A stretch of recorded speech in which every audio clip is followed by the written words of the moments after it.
By dawn, her left heel had rubbed open inside her shoe, and each step toward Chancery Lane pressed fresh pain through wet leather into bone. But Rebecca Webber did not slow, because if she arrived after the clerk, she would be marked insolent before her father's name was even spoken. Mud streaked the lower half of her skirt, where carts had churned the road through the night. Rain had ended before first light, yet water still dripped from every cornice and iron rail, and the hem of her plain brown dress drank from each puddle like cloth condemned to drowning. She carried the iron deed box against her ribs with both arms, the black metal cold enough to numb her fingers through threadbare gloves, and the weight bowed her shoulders so that from a distance she looked less like a daughter in mourning than a hired porter, paid too little to complain. Men always noticed the wrong thing. 2 coachmen near the arcade arch laughed when she passed, not loudly, but with the low, practised cruelty of men certain no one would correct them. One said that plain girls should keep to kitchens and back stairs, not walk where barristers took morning air. The other asked whether the box held pies. Rebecca kept her eyes on the slick stones ahead and counted her steps between drains, because she had learned years ago that silence cost less than answer. Her stomach was hollow and sour from last night's crust of bread. Her throat burned with the acid of it. She had eaten standing in the passage outside the still-room while the household slept, then gone to the schoolroom desk to copy invoices until the candles guttered. When she shifted the deed box from right arm to left, she felt the skin split again along 2 fingers, paper cuts reopened by rust and rain. The cuts stung as if salted. She did not look at them. Under the covered arcade before the probate office, gentlemen stamped moisture from polished boots, while servants held umbrellas high enough to keep wigs dry. Rebecca stood apart near a cracked pillar where water blew inward in thin silver lines and darkened her sleeves to the elbow. No one offered her room by the wall. No one asked whether she needed to sit. Her knees trembled once and locked.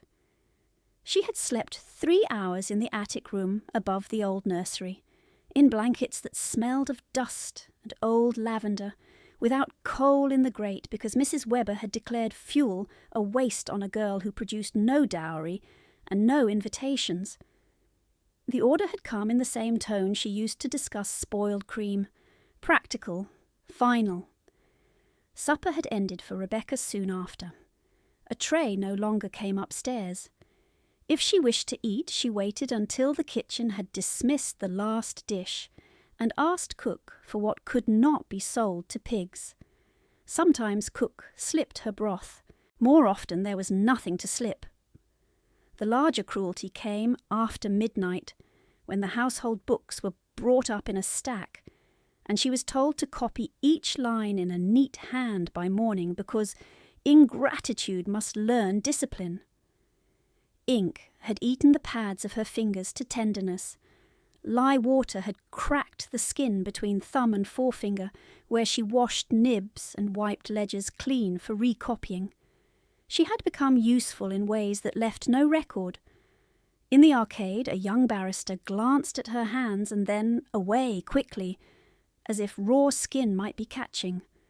A woman in dove-grey silk lowered her voice to whisper that the Weber stepdaughter looked even thinner than rumour. Rebecca heard every word and folded deeper around the box, chin bent, dark hair loosened by rain against her cheek. She did not cry. Tears would have warmed her for 1 moment and shamed her for 3 days. The ruin had not happened in 1 blow. It had come by measured subtraction, polite at first, then efficient. Her mother had died of fever when Rebecca was 11, leaving books with her own notes in the margins, and 1 silver comb no one could sell because Rebecca hid it in the lining of an old cloak.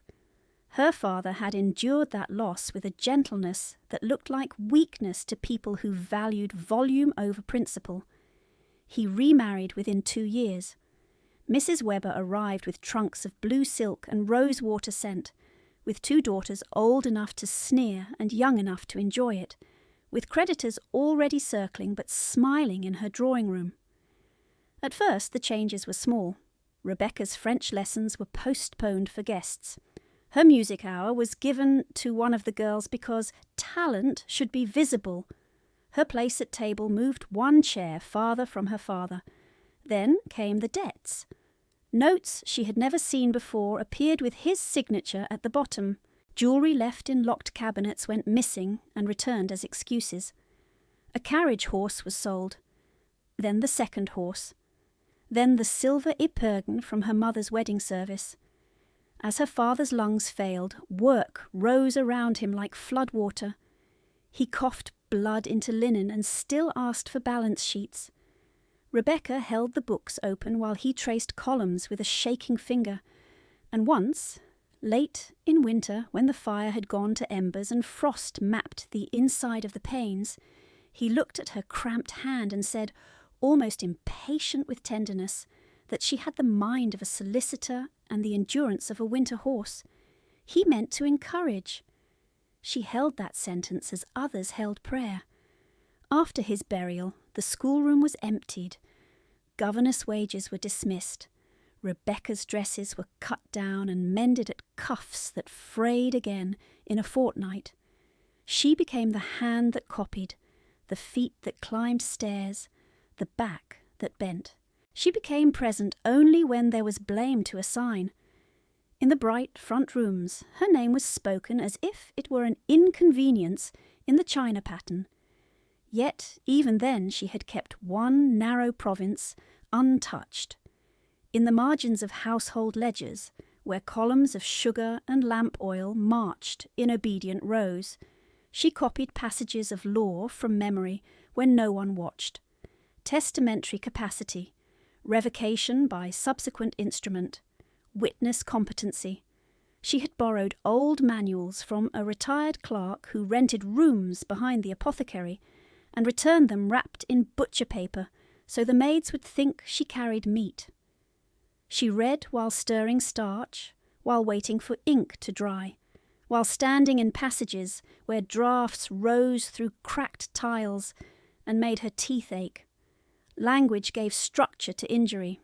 If a household could erase her socially, statute at least admitted she existed as a person capable of holding property, of being named, of contesting fraud. She knew better than to trust sentiment. Paper mattered, seals mattered, dates mattered. In the week before this morning, she had sorted her father's private index under orders to prepare whatever Mrs. Webber deemed useful for probate. Near the end of the list, between references to lease renewals and a memorandum on tenant arrears, one line sat wrong to the eye trained by repetition. An entry number without a corresponding folder, a space where a second instrument should have rested. The gap was not untidiness. Her father had been too exact for that. The discovery had travelled through her body like cold water poured down the spine. Not fear, recognition. Strategy lived in absences as often as in declarations. She had said nothing. To accuse without document was to hand one's enemy a cleaner knife. So she tied the index pages in ribbon, locked the deed box herself, and walked to London before dawn, because she no longer trusted any carriage ordered from her own door. When the probate clerk finally unlatched the inner gate and called for the Webber parties, the crowd shifted in a rustle of wool and damp silk that sounded like reeds in wind. Rebecca stepped forward last. The hem of her dress left a thin brown mark across the threshold stone. Inside, the chamber smelled of wet coats, lamp smoke, and old paper turned many times by careful hands. Benches filled, quills scratched. Mrs. Webber entered 2 minutes later, with both daughters gloved and dry, jewels like chips of winter light at their throats, rose water preceding them in a soft, victorious cloud. She did not look at Rebecca. She looked over her, as one looks over furniture not worth moving. A clerk reached for the iron box. Rebecca held it 1 second longer than propriety required, long enough to feel the cold press into her palm, long enough to remember her father's hand guiding hers along a legal column when she was 13, and proud of balancing it without error.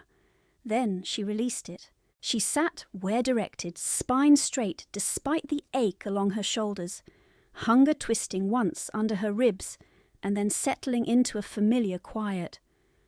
Around her, expectation mounted in small bodily signs, heads bent together, fans stilled, glances sharpened. She kept her face composed, pale and unreadable, her large dark eyes fixed on the table where seals would be broken. If her name vanished from the first will, she would not give them surprise as entertainment. She had already learned what this room had not. Omission could be weapon, and it could be map. The first seal broke with a dry snap that travelled farther than the clerk's voice. Rebecca heard it as one hears a bone shift back into joint. Necessary, painful, overdue. The clerk adjusted his spectacles, shook sand from the folded sheet, and began the formal preamble in a tone meant to reassure gentlemen that law moved by order and not by appetite. She listened to each phrase as if she were balancing an account where one wrong figure could ruin a tenant family for winter. Sound narrowed. Wet wool. Ink. The faint clink of Mrs. Weber's bracelets when she resettled her hands. The old grief rose at the edge of the words and pressed behind Rebecca's ribs, not as sudden sorrow, but as the familiar weight she had carried since she was 11, and came into her mother's room after dawn to find every mirror veiled and every servant speaking in whispers too kind to be true. Her mother had smelled of rosemary and starch and clean linen. Her mother had corrected her posture by tapping 2 fingers between her shoulder blades. Her mother had never raised her voice.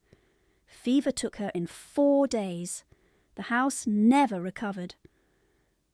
People called Rebecca fortunate that her father remarried quickly, as though a second wife were a blanket one might throw over winter and call the cold solved. No one who said that had watched a quiet man learn to apologize for occupying his own chair while a new mistress arranged his life into rooms where he no longer fit. The reading continued. Bequests to charities, legacy to a cousin in Bath, mention of plate, mention of rents. Rebecca did not move when heads turned toward her at each omission. Mrs. Weber had trained rooms to perform on cue. A lifted brow from her could make 2 maids deny a fact they had witnessed with their own eyes. Rebecca had learned that in the first month after the wedding, when she came down in her mother's ivory muslin for a summer call and found the elder stepsister already wearing it, sleeves altered, neckline lowered, laughing that it had been left in the mending basket and therefore ownerless. Mrs. Weber had looked over the top of her chocolate cup and said, mild as cream, that Rebecca remembered poorly and should not embarrass herself before guests. The lie stood because silk stood with it. Later came the smaller confiscations that left no scene for anyone to condemn. Her mother's writing desk moved from the blue morning room to the younger girl's chamber for French exercises. The rosewood box of sealing wax disappeared. Her atlas was stripped for maps to decorate a nursery school project that never occurred. The pianoforte key to lock the lid was given to the girls because Rebecca no longer required an instrument. She had no leisure to play.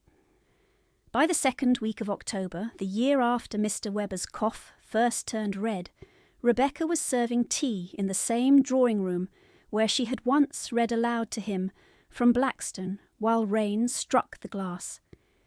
She carried the tray steady with both hands and stood through songs performed on her mother's stool, while guests praised the daughter's refinement and asked whether the dark one in plain brown was a relation or a useful maid. "Missus, it taught you must, for," Webber answered both at once. "A dependent," she said. "The child has no head for society." No head for society, and yet every creditor found her when bills came. She knew the order of their boots on the back step. She knew which one removed his hat at the kitchen threshold and which kept it on to force an insult into the room without speaking one. She knew the shape of forged urgency. "Madame requests payment by Friday." "Madame assures me the note is valid." "Madame regrets the misunderstanding." Her father had still been alive then, thinner each month, breath cut short after 6 stares, but Mrs. Webber intercepted correspondence and declared it kindness. She told visitors his nerves could not bear business.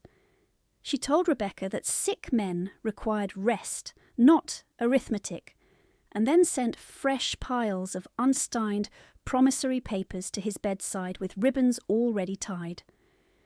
Twice Rebecca entered with broth and saw him put his name where his eyes had not lingered.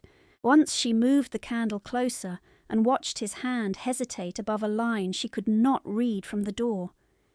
She remembered the rough cough that followed, the way his shoulders folded inward as if his chest had become a trap.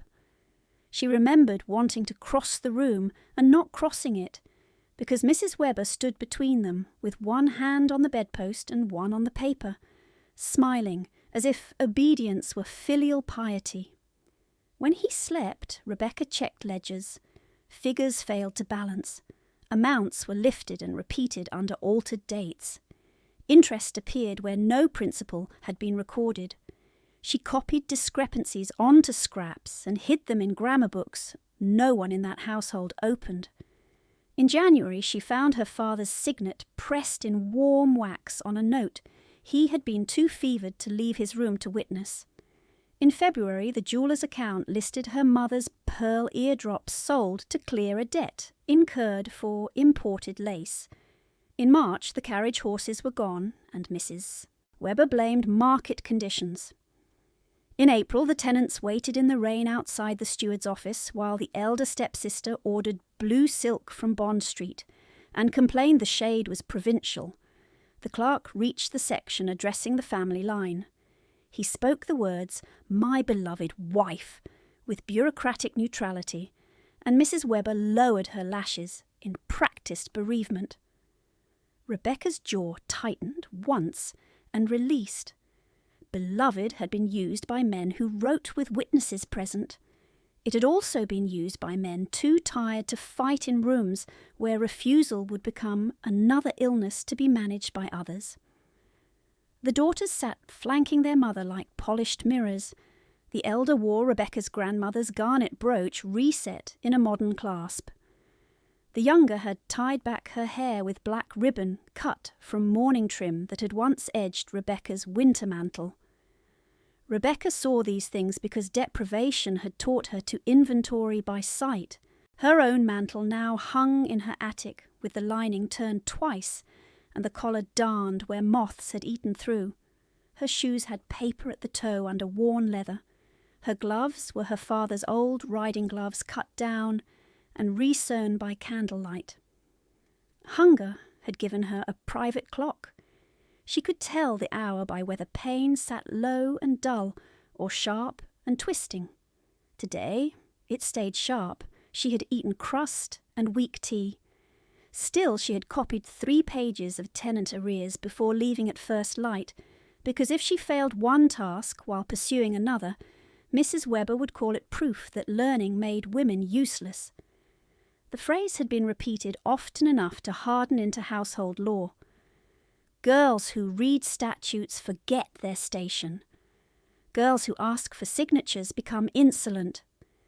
Girls without prospects should be grateful for employment under their own roof. On the night after her father's burial, Mrs. Webber had stood at the foot of Rebecca's narrow bed and revised that law into punishment. "You will earn your keep. Now lessons are extravagance. Sentiment is extravagance. Coal is extravagance." The next morning the grate was cold. It stayed cold through 2 winters. Rebecca learned to warm ink by holding the bottle inside her sleeve. She learned to copy ledgers in gloves without smearing figures.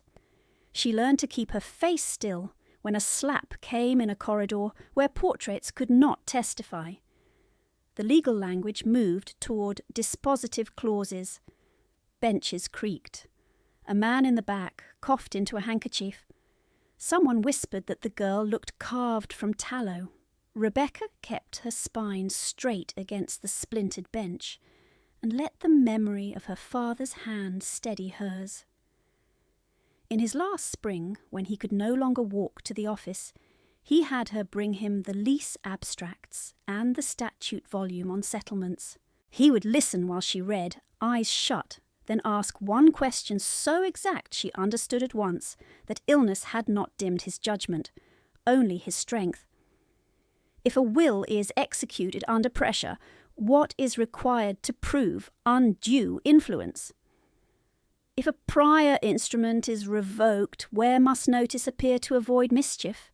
She answered as she could. He corrected gently when she erred. On one wet evening, when thunder made the windows shake and Mrs. Webber entertained card players downstairs, he had pressed a folded index page into her hand and said, with breath that rattled at each word, "Never trust the packet they put before you if you did not watch it sealed." She had kept that page hidden inside the back board of her psalter until last week, when she matched its reference numbers to the private index and found that absent line where a second instrument should have rested. Her pulse had pounded then as it did now, but she had felt something colder beneath panic. Method. Her father had prepared for theft by arranging a trail only a patient reader would follow. Mrs. Webber believed speed was mastery. Rebecca knew better. Endurance was a slower blade. The clerk paused to wet his lips. Mrs. Webber leaned forward 1/2 an inch, scent of rose water shifting across the table, as if perfume itself expected triumph. The daughters watched Rebecca with openly sharpened interest, hungry for the wince they had been promised. Rebecca gave them none. She had been stripped in public too often to mistake spectacle for danger. Danger wore quieter shoes. Danger came as paper delivered with courtesy. Danger came as a changed lock, a missing key, a dismissed witness, an account copied overnight to hide what noon light would expose. She thought of the attic chest where she had kept her mother's comb, wrapped in flannel beside the scrap slips, listing forged amounts and contradictory dates. She thought of Cook's face, lined and careful, when she whispered that the household butcher had begun demanding cash because promissory paper from Webber House no longer cleared.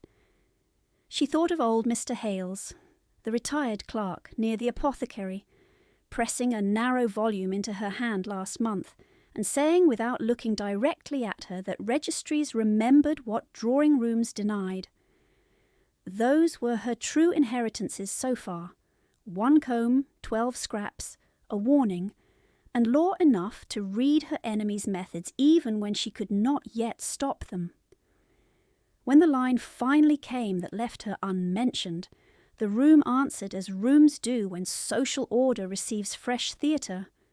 A breath pulled through 20 mouths at once, a fan snapped shut. One of the daughters let out a small sound of delighted pity and masked it as a sigh. Mrs. Webber did not smile. She did not need to. Satisfaction settled on her like a second silk layer, weightless and visible. Rebecca felt her own heartbeat strike hard twice, then level. No astonishment, no collapse, only confirmation that the first packet had been curated for this effect. She lowered her gaze to the edge of the table where knife marks crossed old polish, and counted 3 scratches, then 7, then 3 again, until the roar of blood in her ears receded and the clerk's voice returned, ordinary and dry. The omission sat where she had expected it. The map held. She lifted her head and looked, at last, directly at Mrs. Webber. The The older woman met her eyes with cool disdain and a warning already formed. Rebecca understood both. She also understood that she was not finished merely because they had begun to applaud her erasure. She had just drawn breath to stand when Mrs. Webber rose before the clerk could sand the final line and fold the sheet. Silk whispered. Bracelets clicked once. The movement was so sudden that two men on the rear bench turned, as if a shot had cracked in the chamber. Mrs. Webber did not request leave to speak. She placed one gloved hand on the table's edge and said, clear enough for the corridor to hear, "For avoidance of impropriety, let the record note that Miss Rebecca Webber is no relation of legal consequence to this estate administration. She has occupied Webber House by indulgence. That indulgence is withdrawn." One of her daughters drew in a pleased breath. The younger pressed fingers over her mouth to hide a smile that leaked through anyway. The clerk blinked, offended by breach more than by cruelty, and lifted his quill without writing. Mrs. Webber turned her head half an inch toward a waiting solicitor Rebecca had not seen enter. He stepped forward at once, produced a folded paper already sealed, and held it out as if presenting a calling card. "Service copy," he said. "Vacate by sunset." The words landed with the weight of a door bar falling into place. Rebecca accepted the notice because refusing it would change nothing, and because trembling hands always pleased people like this. She would not feed them. The paper was thick, expensive ragstock, smelling faintly of starch and rose water. Her name was written in a clerk's formal hand, then scratched once and rewritten without miss. A small humiliation, deliberate and precise. She read the first lines while standing. Unlawful occupancy. Immediate surrender of personal effects.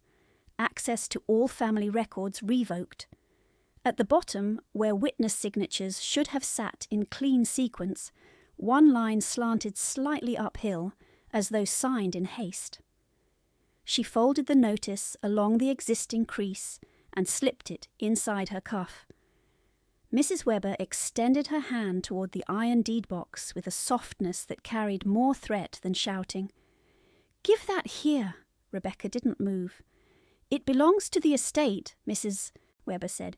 "You have touched enough things above your station." "It belongs to my father's file until the clerk receipts transfer," Rebecca answered, voice low, formal, stripped of heat. "I will surrender it to officers of this court." A rustle passed through the benches. Insolence, they would call it. She called it correct procedure. Mrs. Webber's expression did not change, but colour rose under the powder at her throat. "You mistake persistence for standing. You have neither. Leave now. Use the back stairs. I will not have you creating a scene." Rebecca looked at the clerk, not at her stepmother. "Sir, do you require the box at this table or in your registry room?" The clerk hesitated only a moment, then said, "Registry room." He gestured toward the side door. "Bring it yourself." For the first time that morning, Mrs. Webber's control slipped in public. Her fingers closed on the air where the box had been. "Do not indulge her theatrics." The clerk cleared his throat and spoke with the brittle dignity of a man who had found his rules useful again. "Madame, the court indulges process." Rebecca lifted the box before anyone could rethink it. Metal dragged against wood. Her heel flared in her shoe. She held her face still and walked out through the side passage, not because she had won anything, but because she had prevented a theft 1 minute longer. The corridor beyond the chamber was narrower than it looked from the arcade, stone-walled and already filling with departing bodies, wet coats, legal satchels, impatience. Rain had returned in hard, slanting lines that blew under the arches and struck the floor in dark coins. By the time she reached the staircase landing, the crowd had thickened at both ends. Servants searching for masters, masters shouting for hats, clerks pressing files against their chests like shields. Mrs. Webber followed fast enough that the scent of rosewater reached Rebecca before her words did. "Stop where you are!" Rebecca kept moving toward registry. "Did you not hear me?" She turned then, because a hand had caught her sleeve. Not Mrs. Webber's, the elder daughter's. Nails bit through damp fabric into Rebecca's arm. "Mother asked you a question," the girl said, smile gone now, voice thin with anger. "Who gave you leave to answer before, gentlemen?" Rebecca disengaged her sleeve without wrenching. "Take your hand away." Mrs. Webber arrived at her shoulder, silk darkened at the hem where rain had touched it, face composed again for spectators. "You may pretend obedience in court. You will not pretend it in my hearing. You are out by sunset. If a single paper is missing from my office, I will have you searched in the street." A few heads turned. A footman carrying dispatches slowed to watch. The old panic rose in Rebecca's throat and hardened there. Public shame no longer shocked her. It exhausted her. "Then send your maid to witness my trunk," she said. "I keep nothing of yours." Mrs. Webber's laugh was soft and sharp. "You keep breath in rooms paid for by me. That debt ends tonight." She reached for the deed box again, not bothering now to hide the snatch. Rebecca pivoted, metal scraping stone as she pulled it clear. The younger daughter hissed something near Rebecca's ear about attic rats and beggar blood. Mrs. Webber lifted her hand. The slap did not land. A new sound struck the corridor first, a blunt thud against wood, then a choking cry that broke midway. Bodies shifted toward the staircase. A small boy in a navy coat had fallen against the lower banister and slid sideways onto the landing stones, one arm trapped beneath him at an angle no arm should hold. His face had gone from red to a frightening grey. A sweet wrapper clung wetly to his lip. Two footmen lunged, then froze when he jerked and made no full breath. Rebecca set the deed box down and crossed the distance in 3 strides. Her knees hit stone. Cold soaked through her skirts at once. "Move back," she said to no one and everyone. "Give him air." One footman stammered, "Master Henry, my lady, he was running, he swallowed." "Do not pull him upright," Rebecca snapped. "Support his neck." The boy's eyes rolled toward her and unfocused. His mouth worked without sound. She slid one arm behind his shoulders, turned him carefully to clear his throat, and swept her fingers through his mouth, deeper than comfort, ignoring the bite of small teeth and the gag that followed. A lump of sugared almond shot out, struck the floor, and spun into a puddle. The boy dragged in a ragged breath that whistled and caught. Then another. Relief rippled through the onlookers in a scattered murmur that felt indecently loud. "Slowly," she whispered to him, though her own pulse hammered so hard she could feel it in her wrists. "Again," he breathed. His chest hitched, then steadied to frightened sobs. When he tried to move, he screamed and clutched at his shoulder. Rebecca saw the left arm sag wrong at the joint. She looked up. "I need cloth."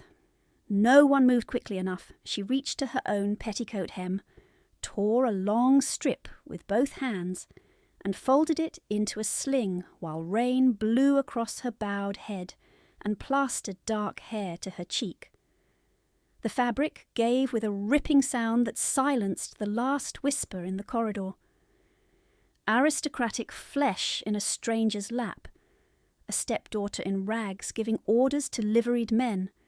It was the kind of scene people carried home and repeated at supper for weeks. "Hold this," she told the nearest footman, placing his hand where the boy's forearm must be supported. "Not higher, not lower. If he faints, keep his side turned." The footman obeyed without argument, white-faced. Behind her, Mrs. Webber found her voice again. "Rebecca, stand up! This instant! You will not touch him!" Rebecca did not turn. Boots pounded under the archway from the street entrance. Fast, heavy, purposeful. Conversation died as if a hand had closed over the corridor's mouth. A man crossed the threshold at a run, water streaming off a dark greatcoat, hat gone, hair wine-thrown and black against a face cut hard enough to look carved from wet stone. He was tall as the door-frame, broad through shoulders built by drill rather than tailoring, and a pale scar ran from his right temple into his hairline like a strike of winter lightning. His eyes found the boy first, then the woman kneeling in muddy skirts with torn linen wrapped around his nephew's arm. He stopped so abruptly the heel of his boot skidded on wet slate. "Do not move him!" The command cracked clean through the rain noise. Rebecca looked up into eyes the colour of river water under storm. Recognition hit not by acquaintance but by rank and rumour converging at once. Everyone in that corridor knew that face from distance, if not from introduction. Lucian Ashford, Duke of Arden, who had returned from the peninsula with half his regiment buried and never smiled in public thereafter. Men stepped back without being told. Even Mrs. Webber's daughters went very still.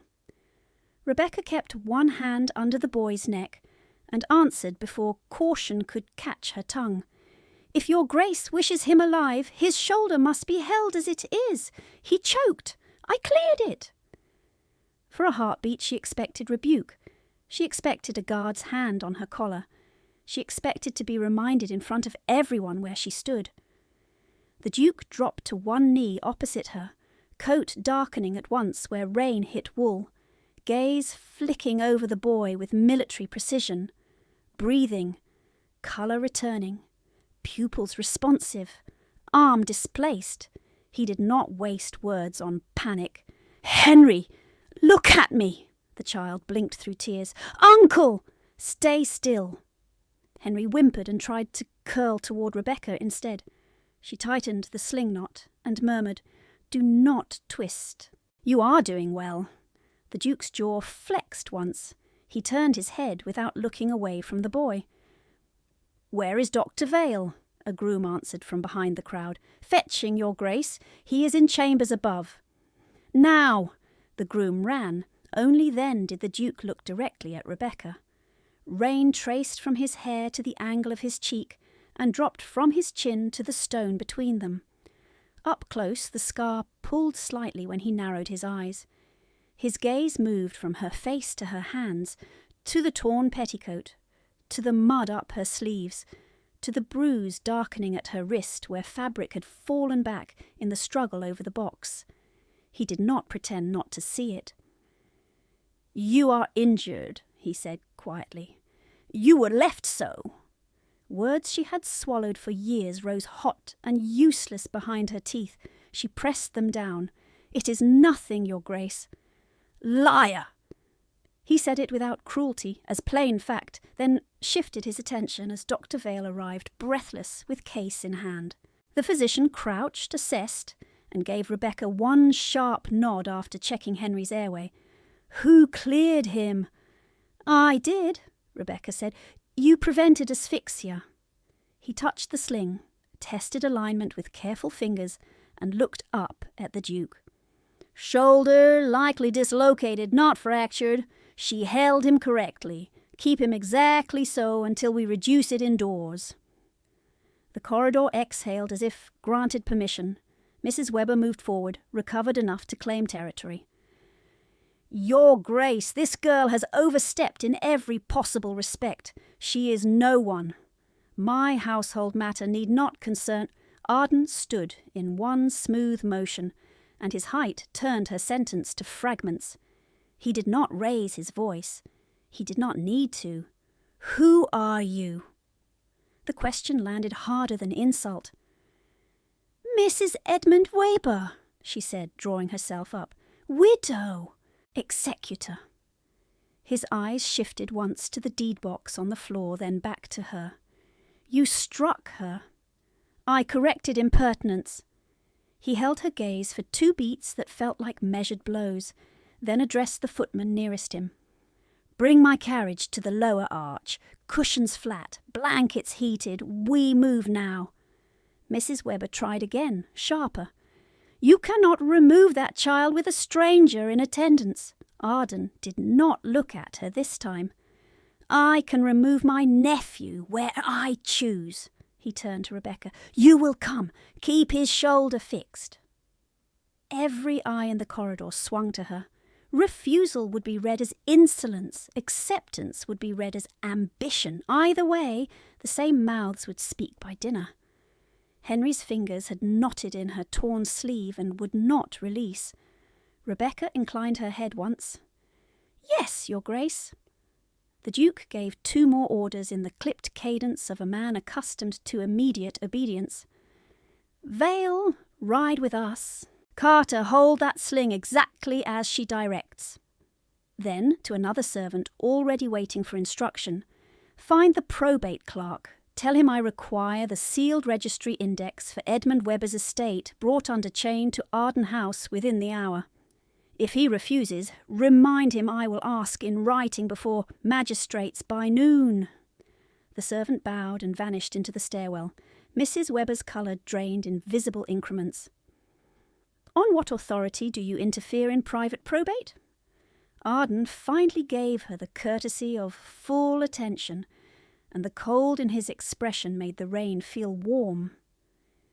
"On the authority of witnessing an attempted seizure of documents in a public corridor while a child nearly died at your elbow." He glanced once at Rebecca's wrist again. "And on the authority of deciding what I will not overlook." A clock in the outer hall struck 10, each bell muffled by weather. Between chimes, Henry cried out as the pain in his shoulder surged. Rebecca bent over him, steady voice close to his ear, counting breaths. "In through your nose, hold, out, again." His shaking eased by degrees. The Duke watched her count without comment, face unreadable except for the rigid control at his mouth. When the carriage rolled under the arch, wheels hissing on rain-slick stone, Arden stripped off his greatcoat and laid it across Henry's legs before the footman lifted him. "On my mark," Rebecca said. "Support elbow, do not jar." They moved together, careful and awkward and successful. She climbed in after the child because there was no graceful way to do otherwise in soaked skirts and torn petticoat, and the Duke followed last, ducking under the frame, filling the opposite seat with a contained force that altered the air inside the carriage at once. As the door shut and the horses lunged into motion, he leaned to the window, signalled once to the rider waiting in rain, and said, without turning from Rebecca, "You will tell me exactly what was missing from your father's index. You will tell me exactly what was missing from your father's index." The carriage lurched over a rut before Rebecca answered. Henry cried out and clutched at her sleeve with his good hand. She shifted closer, bracing his injured arm against her own ribs so the sling could not slip. Rain rattled the roof in hard, even strikes. "Entry 74, she said, eyes on the child's face, not on the Duke. "Listed as a codicil packet. No corresponding folder in the private file. The numbering before and after was exact. Only that line was empty." Arden watched her for a long beat. Who else knew? "Mrs. Webber ordered me to prepare the index for probate. She did not know I had memorised it." "Answer the question. No one I trust," Rebecca said. "No one at all." Henry whimpered again. Dr. Vale, opposite her, pressed 2 fingers to the boy's pulse and gave a terse nod, as if approving not her words but her grip. "Keep him thus. We are near." The Duke rapped once on the roof with his cane. The coachman urged the horses faster.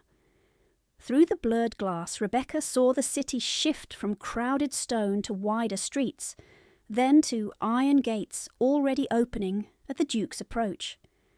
She had expected grandeur. She had not expected silence. Arden House rose from the rain in pale blocks and black windows, too large, too still, as if the building had forgotten how to hold ordinary life.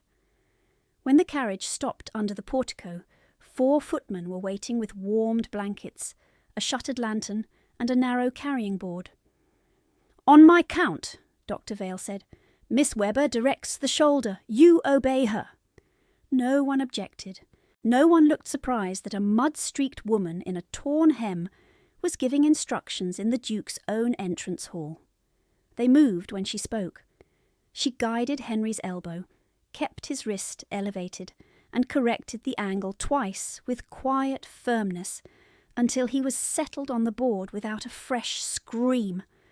Arden strode ahead and opened the inner door himself. Heat struck Rebecca first, then light, then the scent of beeswax and cedar and old stone kept dry by money. Her soaked skirts clung to her calves as she followed the carrying board across a tiled vestibule and up a broad stair lined with portraits in heavy gilt. Every surface announced rank. None of it mattered to Henry, who had begun to shake. "Not the blue nursery," the Duke said. "My brother's old room." A housekeeper in grey, straight-backed and sharp-eyed, appeared from a side passage. "Your Grace, the fire is lit and bricks are warming." "Good. Boiling water, clean linen. No laudanum until Vale says, 'At once.'" The room they entered had once belonged to a soldier. Maps were pinned behind glass. A cavalry sabre hung above the mantel. The bed was wide enough for an adult, but made now with smaller pillows and a child's blanket stitched with faded foxes. Henry was laid down. His face was white with pain. Sweat already stood at his upper lip. Dr. Vale set down his case and turned to Rebecca. "Can you hold him through reduction?" "Yes." "Then hold him now." She sat on the bed, drew Henry against her, and anchored his chest with one arm while supporting the injured shoulder with the other.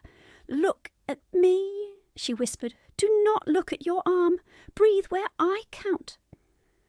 Arden stood at the foot of the bed, still as carved granite. "Your Grace," Vale said without looking up, "I need space, not witnesses." The Duke did not move. Rebecca felt Henry tense beneath her before the physician even touched him. She tightened her hold. "Henry, 4 breaths. 1, 2, 3. 4. Vale worked quickly. There was one sickening shift, a sharp cry, then a sudden collapse in the child's resistance as the joint slid back into place. Henry buried his face against Rebecca's shoulder and sobbed until no sound came. "It is in," Vale said. "Splint and sling. Keep him warm. Watch for fever from shock." Rebecca's own hands shook then. 2 brief tremors she could not stop. She pressed them flat against the blanket until they steadied. A maid arrived with linen strips and a basin of steaming water. Another brought broth untouched by salt. The housekeeper, Mrs. Davies, directed them in a low voice, efficient and unsentimental. Rebecca recognised the kind of competence that kept households from collapse while titled People Performed Control in drawing rooms. "Miss Webber," Dr. Vale said, "you have done the hardest part. I can tend him now." Henry's fingers tightened again around her sleeve. "No!" His voice was raw and child-small. Arden stepped closer. "Henry!" The boy flinched at the sound of command and clung harder to Rebecca. Something passed over the Duke's face then, brief and cutting. Not anger. Something colder and more helpless. Rebecca looked up at him only once. "If your Grace permits, I can remain until he sleeps," he answered at once. "You remain." Vale wrapped the shoulder with careful turns of bandage. Rebecca held the arm as instructed, then checked the knot herself when he finished. Too tight and fingers would numb, too loose and the joint would slip again. She adjusted one finger's breadth, and Vale gave another sharp nod. "Correct," he said. "You have done this before." "My father's clerk fell from a trap once," she said. "There was no surgeon near." "You read medicine too." "I read what I can borrow." Arden heard that. His eyes moved to her hands, to the ink stains still caught in the cracked skin, to the welt at her wrist darkening toward purple. "Mrs." Davies approached with a folded gown and a dry shawl. "Miss, if you would step behind the screen, I can have your dress aired." Rebecca glanced at Henry. His breathing had levelled but remained shallow. "I will not leave him." "You cannot sit in wet cloth for hours," the housekeeper said. Arden spoke without turning. "Bring garments here. She changes in this room. No argument." Rebecca opened her mouth to refuse. Pride rose first. Practicality followed. She was cold through to the bone. Cold hands were poor hands for watching a fevered child. "Thank you," she said, formal and careful. Mrs. Davies's expression did not soften, but her eyes did. "I shall fetch plain wool. No pins." By the time Rebecca had changed behind the screen into a simple dark gown too large at the shoulders, Henry had drifted into uneasy sleep. She returned to the bedside and found a tray waiting at the table, broth, bread, and weak tea. "For you, Mrs." Davies said. "I am not hungry." "You are shaking." Rebecca looked down. She was. Arden stood by the fireplace, one hand on the mantel, rain-damp hair now dry at the edges, scar pale against temple. "Eat." It was an order. It was also unmistakably provision. She took 3 spoonfuls of broth and half a heel of bread without tasting either. Her stomach cramped in protest, and then settled into aching gratitude. She set the tray aside and resumed her post with Henry's splintered arm resting across her lap so any shift would wake her at once. The clock on the mantel marked the 1/4 hour with a soft chime. Dr. Vale packed his instruments. "If fever rises above 101, sponge and cool the neck. If he retches, turn him at once. No opiates unless he cannot be calmed. He may wake confused." "He fears sudden noise," Rebecca said, "and dark corners." Vale looked at her sharply. "How do you know?" "He told me in the carriage when your hand was on his pulse and yours was not listening for words." For the first time the physician's mouth twitched. Not quite a smile. "Then I leave him in sound hands." He bowed to the Duke and departed. The room quieted after he left. Rain softened against the window panes. Somewhere below a door opened and shut, as messages moved through the house. Rebecca watched the rise and fall of Henry's chest and counted breaths the way she had counted figures in ledgers for years. Numbers steadied fear. Numbers gave shape to waiting. At 11:30, Henry woke crying, disoriented by pain. Rebecca cooled a cloth, wiped his face and checked his fingers for colour and warmth. Good perfusion, she rebound the lower bandage where he had kicked it loose. He swallowed 2 sips of water and refused broth. She did not force it. At noon, a footman arrived at the door with a sealed dispatch on a salver. He addressed the Duke, but his eyes flicked to Rebecca's hands, as if unsure where authority sat in that room. Arden broke the seal, read, and handed the paper to Rebecca without comment. It was from the probate clerk. Registry index secured. Supplemental packet located in vault hold. Entry 74 sealed under court wax. Transfer suspended pending magistrate review at request of His Grace the Duke of Arden. Chain of custody witnessed by 2 officers and 1 deputy registrar. Rebecca read every line twice, the words blurred once. She blinked and they sharpened again. "Is it real?" Arden asked. "Yes." Her voice came thinner than she intended. "It exists." "Good." He took back the dispatch and fed it to the fire after she nodded that she had memorised it. At 20 minutes past noon, Henry's temperature climbed. Rebecca felt it before the thermometer confirmed it. A dry heat under skin that had been clammy an hour earlier. She sent for cool water, loosened the blanket at his chest, and began sponging wrists, neck, and temples in measured intervals. Mrs. Davies brought fresh cloths without being asked. "You have done this before," the housekeeper said quietly. "Through winter fevers in tenant cottages," Rebecca answered, "when the village surgeon was drunk or delayed." Mrs. Davies absorbed that without surprise. "Then I shall have more basins ready." By 1 o'clock the fever held but did not spike. Henry dozed, woke, wept, and slept again in short cycles. Each time he surfaced, he searched for Rebecca first. Each time she answered before he could panic. "Here! I am here. Do not move your shoulder. Breathe and count." Arden came and went with the rigid pace of a man used to battle reports, not sick rooms. He stood at the door, left, returned 10 minutes later, left again. He spoke little. Once he asked, "Pain!" Henry shook his head no, because he feared disappointing him. Rebecca corrected the lie before it hardened. "He has pain," she said calmly, meeting the Duke's eyes. "He also has fear."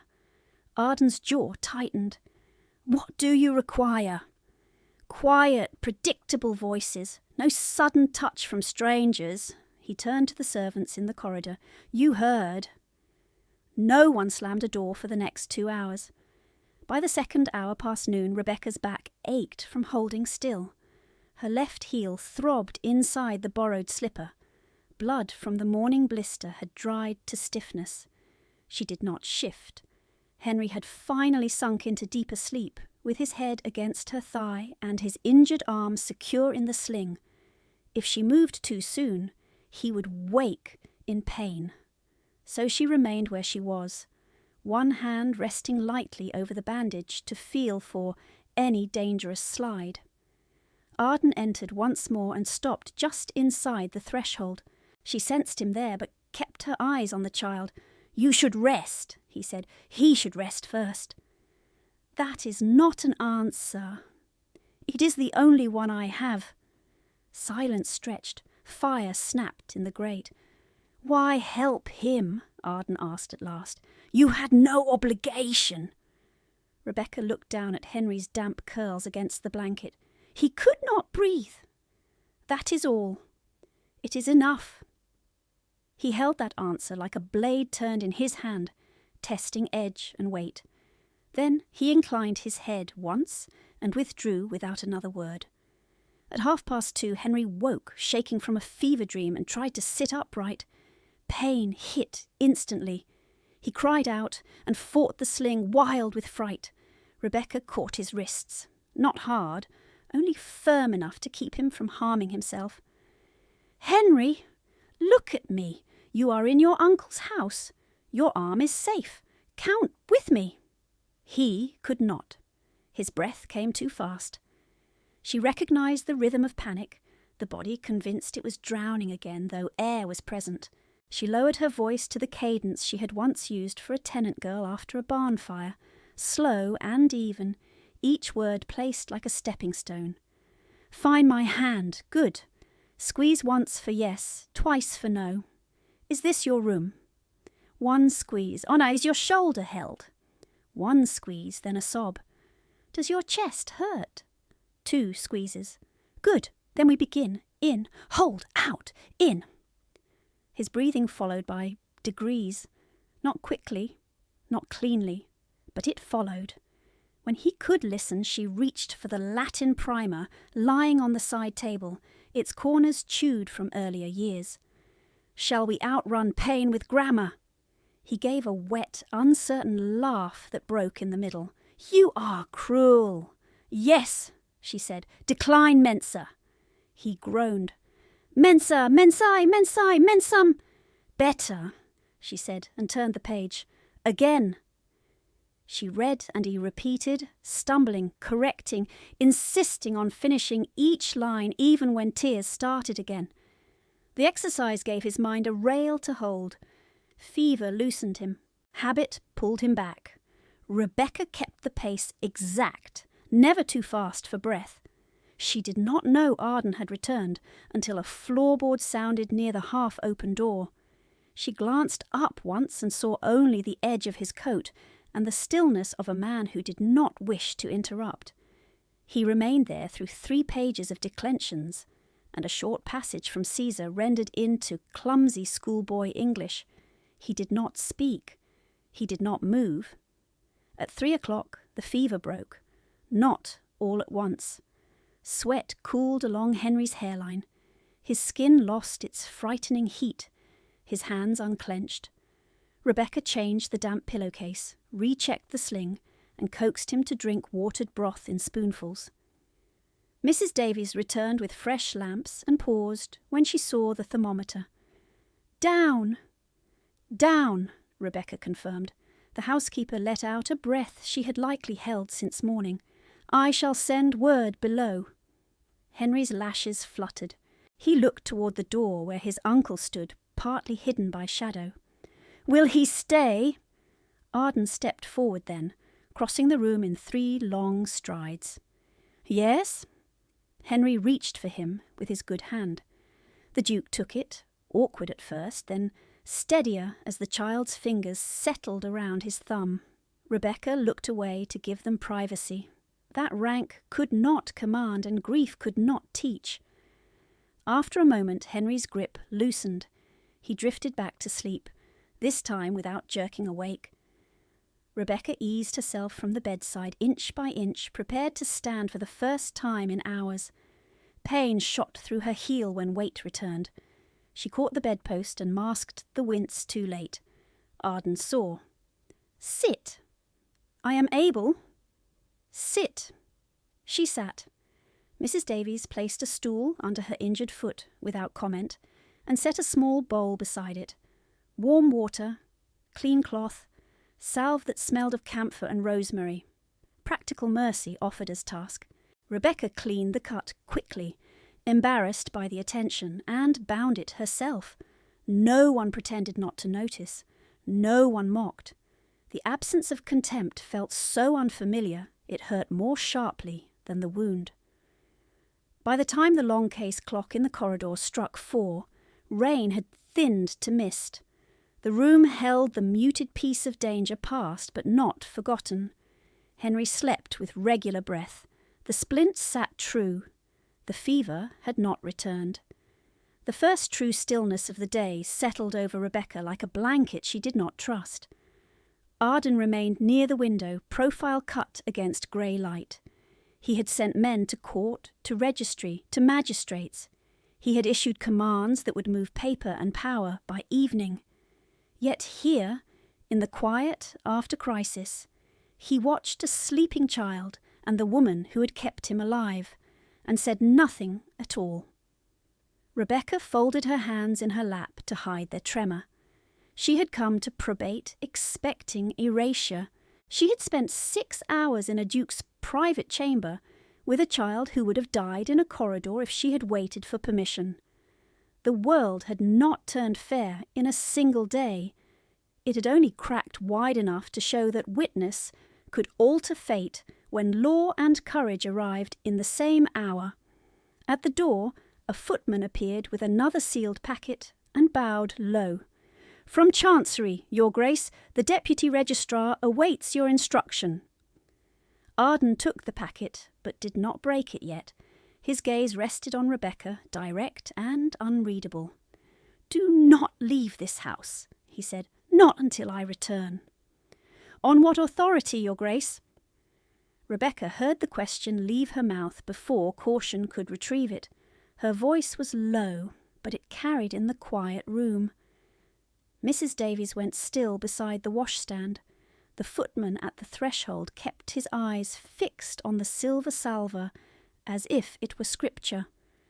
Arden broke the packet seal with his thumb and read the first page standing where he was. Water from the hem of his coat marked the carpet in dark crescents. His face did not alter as he read, but the scar at his temple tightened. "On the authority of an active fraud inquiry," he said. "On the authority of a child nearly dying in public while grown men watched. On the authority of seeing you struck," he folded the paper once.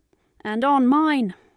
The last 2 words were not raised. They landed harder than a shout. Rebecca held his gaze. I was served to vacate by sunset. If I do not return, Mrs. Webber will dispose of my trunk before dark." "Then your trunk is retrieved by my men under witness," he said. "You will not return to that house alone." He turned to the waiting footman. "Tell the deputy registrar I will receive him in the West Library in 15 minutes. Tell Mr. Carter to send 2 clerks and 1 constable to Weber House with inventory forms. Nothing is touched without list and signature. If resistance is offered, they call on Bow Street at once." "Yes, Your Grace." "And send a maid with writing materials to this room. Good ink, sand, 2 clean folios." The footman bowed and vanished. Mrs. Davies moved to the door in his wake, then paused. "Shall I remain, Your Grace?" "Remain," Arden said. "No one enters without your word." She inclined her head, understanding the order beneath the order. Guard the room, guard the woman in it. Rebecca felt heat rise under the skin of her throat. Anger and relief braided so tightly she could not separate them. "I am not accustomed to being confined." His eyes came back to her at once. "You are not confined. You are shielded until process catches up with malice. Those are not always different things." For the first time, something like weariness crossed his face. "In many houses, no. In this one, yes." Henry shifted in sleep, a small restless sound breaking between them. Rebecca leaned to check the sling. The knot held. His fingers were warm. His breathing remained even. Arden stepped nearer the bed, one hand braced on the bedpost as if to steady the room rather than himself. How long before he wakes in pain again? Perhaps 1 hour, perhaps less. She adjusted the blanket at Henry's hip. If he wakes frightened, he will move too quickly. The shoulder may slip. "Then you stay with him." It was another command. It was also what she already meant to do.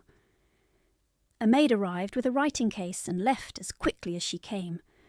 Arden set the folios on the small desk near the window and spread the packet from Chancery beside them.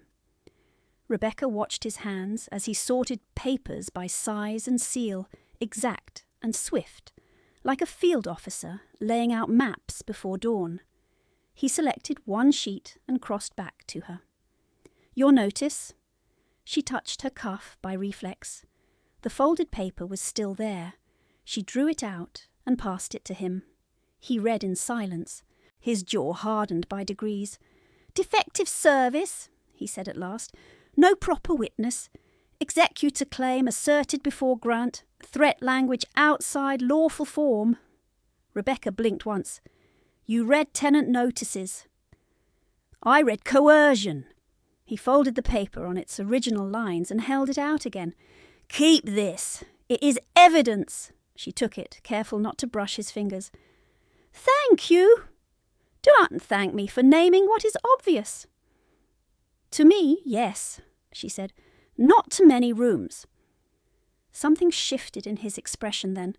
Not warmth, not softness, but recognition edged with anger that was not directed at her. He looked at her bruised wrist where the borrowed sleeve had fallen back. His voice dropped. "I watched that corridor from the arch before I reached you. I saw her raise her hand."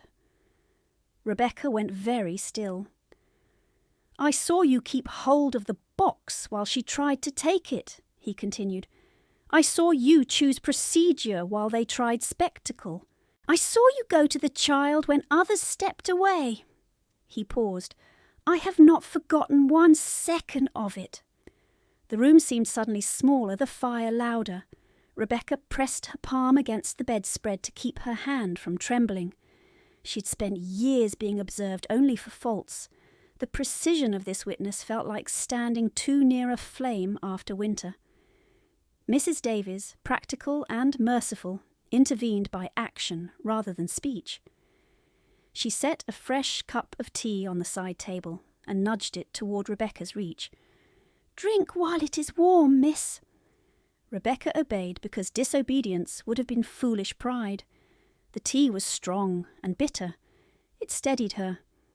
Arden pulled the desk chair to the bedside and sat, not lounging, not at ease, both boots planted, forearms on his knees, gaze on Henry's sleeping face. He did not look toward the door. He did not ask for privacy.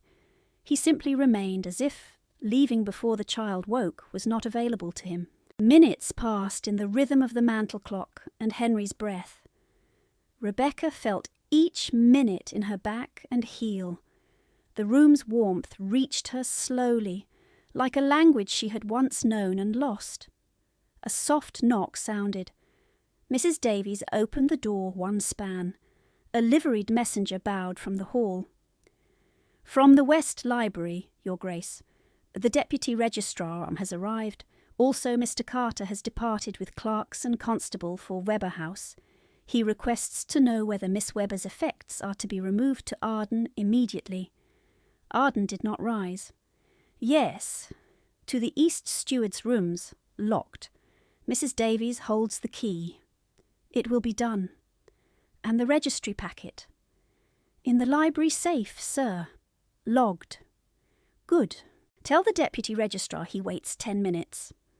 When the messenger withdrew, Rebecca turned toward him. "You delay an officer of Chancery for me." "I delay him for my nephew's shoulder and for an affidavit that must be exact," he said. "He can wait 10 minutes. She wanted to argue that dukes did not arrange their afternoons around women like her. The words would have been both true and useless. Instead, she said, "What affidavit?" "You saw attempted document seizure. You received unlawful notice. You discovered the absent entry. You will state all of it in your own hand while memory is clean." "I can do that now. After you drink the tea." She almost refused again. Then she saw the line of strain at his mouth and the held tension in his shoulders, the posture of a man running on discipline with nothing left to spare, and she lifted the cup without another word. By the time the clock marked the next quarter hour, Henry stirred. His lashes lifted. Confusion flooded his face first, then pain. He made a small choking sound and tried to roll toward his injured side. Rebecca was already there, one hand at his sternum, one supporting the sling. "No turning. Stay with me." "Hurts," he whispered. "I know." Arden rose and came to the other side of the bed. "Henry!" The boy's eyes found him and filled. "Do not go." 3 words. Child small. Absolute. Arden froze with his hand half lifted, as if some old muscle memory had given an order his body would no longer obey. He lowered himself to sit on the mattress edge, careful not to jar the bed. "I am here." Henry's breathing hitched. "Promise." "I promise." The answer came without pause, without qualification. Rebecca looked down at the bandage to hide what moved through her face. Henry held his uncle's sleeve in his good hand and stared at Rebecca with fever-bright eyes. "Read." "You have no mercy," she said softly. "Even wounded you demand declensions." A weak, ghost-thin smile touched his mouth and vanished. She reached for the primer and began again, voice quiet, steady, placing each Latin ending like a rung on a ladder out of pain. Henry repeated. Arden remained exactly where he was, unmoving except when the child's fingers slipped and needed his sleeve again. 2 pages later, Henry slept against the pillow with his mouth slightly open, tears dried in pale tracks at his temples. Rebecca set the primer down. Arden did not stand. The fire settled. Rain thinned to occasional taps on glass. In the hush, Rebecca heard her own pulse and the faint scratch of pen from somewhere far below, where clerks and registrars waited for signatures that would decide the shape of estates and lives. Yet, in this room, none of that moved until the child's breath said it could. Mrs. Davies came forward with another folded cloth and checked Henry's brow. "Cooler." "Hold at this range. Rebecca murmured. "If he spikes, wake me at once." "You will not be far," Arden said, before Mrs. Davies could answer. "You write in the morning room beside this chamber. Door open." Rebecca turned to him. "You are still ordering me." "I am still keeping you where I can find you." The bluntness of it struck deep. No ornament, no apology. She set both hands in her lap. "Why?" The single syllable hung between them. He looked at Henry first, then at her. The grey in his eyes was darker in firelight, like water over stone at dusk.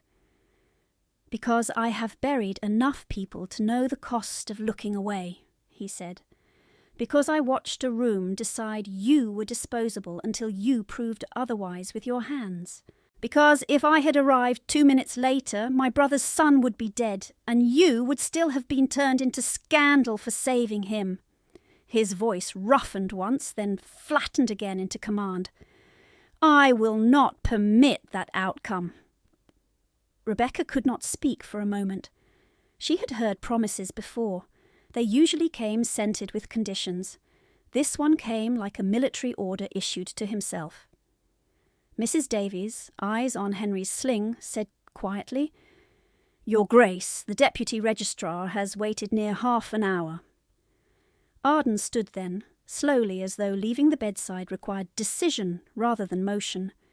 He looked at Rebecca's bandaged heel, then at the desk with waiting folios.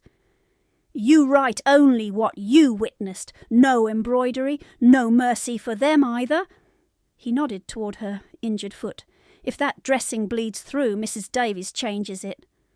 "I can manage my own bandage." "I am aware," he said. "You did, poorly." A sharp retort rose and almost escaped. What stopped it was not fear. It was the faintest change at the corner of his mouth, not quite a smile, gone before she could be sure she had seen it. He moved to the door and paused with one hand on the frame. Without turning, he gave the line that could not be mistaken for duty alone. "No one in this city will lay hands on you again and call it correction." He looked back then, directly at her. "Not while I draw breath." The words entered her like cold air and fire at once. They were too large for gratitude, too dangerous for trust, too exact to dismiss. She managed, after a breath, "Your Grace, promises made in anger are costly." "I do not speak in anger," he said. "I speak in record." Then he was gone into the corridor with Mrs. Davies behind him to issue orders, and the room held only Henry's sleep, the banked fire, and the legal papers waiting on the desk like a second heartbeat. Rebecca sat very still, listening to the diminishing echo of Arden's steps on the stair. Her hand went to the folded notice in her sleeve, then to the first blank folio. She dipped the pen, steadied it over the page, and began to write the corridor exactly as it had happened. The raised hand, the torn hem, the child's broken breath, and the Duke's command that had opened into shelter. The nib scratched over thick folio in a steady line while Henry slept, and the fire dropped to red at the core. Rebecca wrote each fact as if she were balancing a ledger that would decide whether winter coal was bought or withheld. The hour, the corridor, the raised hand, the attempted seizure of the deed box, the service paper placed without lawful witness, the child choking, the sugared almond cleared, the sling improvised from her own hem, the physician's confirmation, the Duke's order for registry custody. When she reached the line about the bruise at her wrist, the ink blotted once. She sanded it, shook off the grit, and continued. A quarter-hour later, the door opened and remained open just as ordered. The Deputy Registrar entered with a clerk and Mrs. Davies behind him. He bowed to Rebecca, not deeply, but with the precise civility given to a legal witness whose words had become suddenly expensive. "Miss Webber, I require your statement in your hand, and then aloud for attestation." She passed him the folio. "It is complete to this moment." He read without haste. His eyes paused at 2 places only: the slanted witness line on the vacate notice and the sentence naming entry 74 absent from the private index. He looked up. "You observed the signature angle yourself?" "I copy accounts nightly," she said. "I notice hands."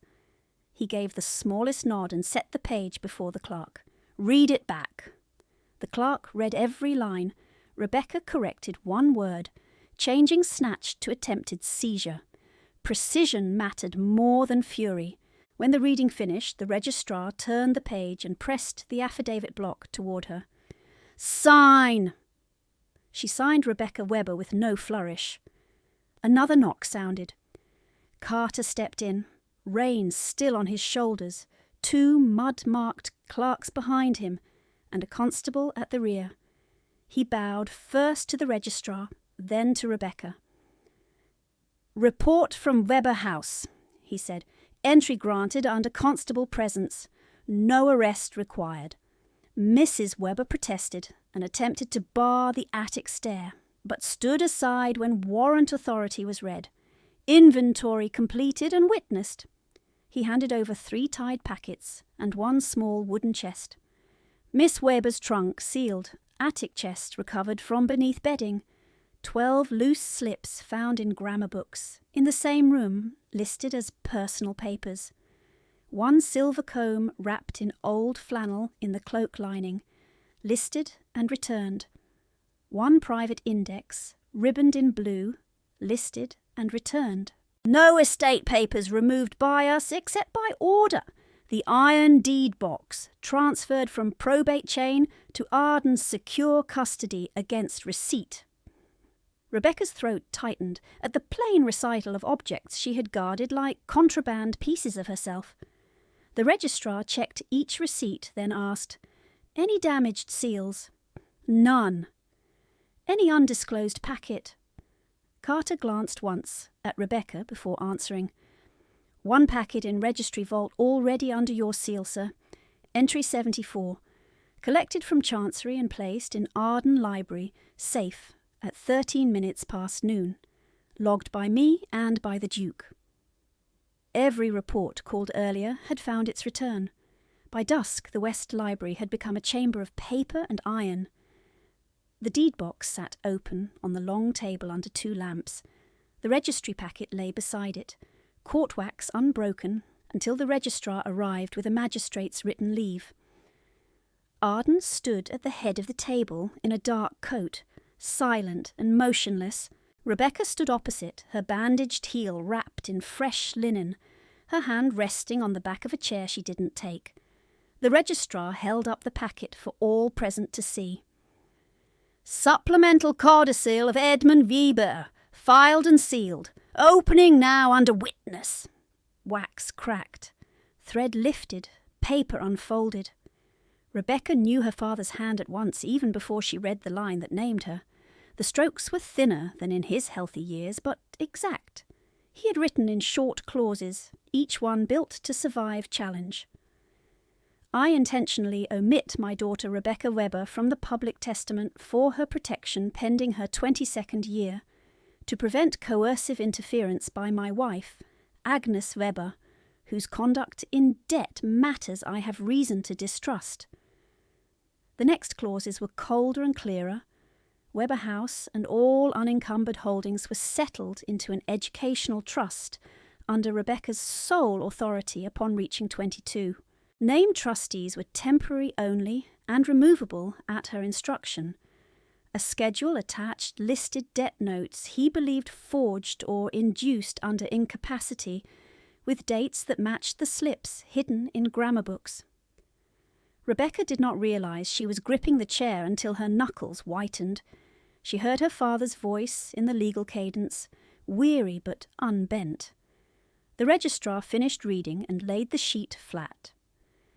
"This instrument is valid on its face. We proceed to magistrate hearing at first light." At dawn, the next day, rain struck the courthouse glass in fine, hard lines while the hearing room filled. Mrs. Weber entered in dark blue silk and pearl drops. her daughters behind her, faces set in brittle composure. She looked at Rebecca once, and then away, as if refusal to acknowledge could still erase. It could not. The magistrate heard first from the registrar on chain of custody, then from Dr. Vale on the corridor emergency and timing, then from Carter and the constable on the inventory at Weber House, then from Rebecca, who read her affidavit aloud without tremor. When the vacant notice was produced, the magistrate asked for witness verification. The named witness, summoned and pale, admitted he had not been present at service, and had signed later in Mrs. Weber's drawing room. The slanted line was no longer a small humiliation. It was proof. Old Mr. Hales, the retired clerk from behind the apothecary, appeared when called and set down a wrapped ledger volume with careful hands. He testified that Edmund Weber had consulted him privately about protective codicil filing and about suspicious signatures appearing on debt notes during periods of severe respiratory decline. He had advised dual filing and index separation. The room shifted at that. Strategy in absence? Confirmed. When pressed, Mrs. Weber denied forgery and called the debts necessary management. The magistrate ordered comparison sheets. 2 court examiners bent over signatures under magnifying glass and noon lamp. One finally spoke. Material divergence in pressure and terminal strokes on 7 notes. Signet impression valid. Hand not the same. The hearing ran past midday. By the 2nd hour after noon, judgment was entered. Fraud, coercive misrepresentation in estate administration, attempted unlawful dispossession of Rebecca Weber, asset seizure pending restitution, transport order from London under guard. Mrs. Weber's daughters wept then, not from innocence but from the sudden collapse of scaffolding they had mistaken for permanence. Mrs. Weber did not weep. She stared at Rebecca with the same cold disbelief she had worn the first day she called her dependent, as if law had committed a personal betrayal by refusing to remain decorative. Guards stepped forward. Silk rustled once, then receded down the aisle. 3 days later, with the court seal dry on every transfer page, Rebecca stood in the old steward's office at Weber House, while 2 clerks read aloud the final inventory of restored control. The iron deed box was placed in her hands and signed over. The private index and 12 slips were entered into trust archive. The silver comb went into her pocket, not the records chest. She walked upstairs to the attic room one last time, looked at the cold grate, the narrow bed, the window that leaked along the frame, and then closed the door without touching the latch again. By the 2nd week of November, she sat at a long table in Arden's estate office with maps spread beside account books, and drafted the charter for the village school endowment her father had described, but never lived to execute. She appointed a proper board. She fixed stipend lines for 2 teachers and 1 winter coal allocation that could not be diverted without trustee vote. She sent for cook from Weber House and offered her the school kitchen post at fair wage. Cook cried and accepted. Henry, arm healing in a neat sling, practised Latin across from her, and Miss declined Mensa with renewed confidence. Mrs. Davies corrected his posture with 2 fingers between shoulder blades, and the gesture struck Rebecca with such sudden tenderness that she looked down at her page until the ache passed. That evening, Arden entered the office after dismissing the last tenant petitioner. He set 1 folded paper beside her elbow, her formal appointment as legal steward of Arden Educational Holdings and the Weber Trust Integration Memorandum, already signed by counsel. "You have the first office now," he said. She read the page, then lifted her eyes. "And the second?" His gaze did not shift. "When you are certain it is not pity." She stood because answers like this were not given sitting. I am certain it is not pity." He inhaled once, held it, and let it go. The hard line of his mouth eased by a fraction. Not quite a smile. At St. George's, 6 months to the day after the probate reading, light fell pale through high windows onto stone and winter flowers. Rebecca wore no borrowed lace, only ivory silk chosen, and paid from her own account. Henry carried the ring cushion with solemn concentration. Mrs. Davies stood in the second pew and watched everything. Mr. Hales attended in his best coat, blinking often. Cook sat beside 2 village mothers whose children now recited letters in the schoolroom funded by the trust. When the vows were spoken, Arden's voice stayed low and exact, as it had in command, but the vow itself was not command. It was recognition freely given and freely met. Afterward, at the register table, Rebecca signed her name in a hand that did not shake. The rector sanded the line and nodded. Outside, bells rang over wet cobbles. No one laughed at her shoes. No one asked whether she was relation or servant. The record held. That night, before the house settled, she opened the iron deed box one final time in Arden's library and placed inside it the codicil copy, the affidavit, the inventory receipts, and the first school ledger marked balanced in her own hand. Then she set her mother's silver comb on top for one quiet breath, lifted it again, and closed the lid. When she turned, Arden waited by the fire, still as stone and no longer cold, and Rebecca Weber crossed the room toward the life she had chosen by name.